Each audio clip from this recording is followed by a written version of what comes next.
Assalomu alaykum. Hozirda biz Jizzax viloyati Forish tumani Uchma MFida joylashgan 743-konturdamiz. Ushbu konturda Xalq banki bilan hamkorlikda bir kontur bir mahsulot tamoyili asosida yerangoq mahsulotlari ekilgan. Maydonning hajmi 10 gektar. Bu loyihada ekilgan ekinlar 2025-yil may oyida unib chiqish jarayonida vaqtida chigirtka hasharoti ekinlarga zarar yetkazgan hamda 2025-yilning may oyining oxirlarida ekinlar qayta ekilgan. Hozirgi kunda ekinlar unib chiqish jarayonida.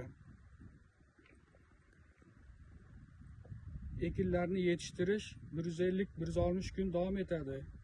Yetishish jarayonida sug'orilmoqda, tabiiy va mineral o'g'itlar bilan oziqlantirilmoqda. Ushbu loyihaga 10 ta dehqon xo'jaligi biriktirilgan bo'lib, har bir dehqon xo'jaligi uchun 1 gektardan yer maydoni to'g'ri keladi. Loyihani samarali amalga oshirish uchun lider tadbirkor Ibrohim Dovudbek ishlab chiqarish kooperatsiyasi biriktirilgan. Ushbu loyiha bo'yicha har bir gektardan 15 tonna, jami 150 tonna hosil olish rejalashtirilgan. Har bir dehqon xo'jaligiga 70-75 million so'm daromad olish rejalashtirilgan.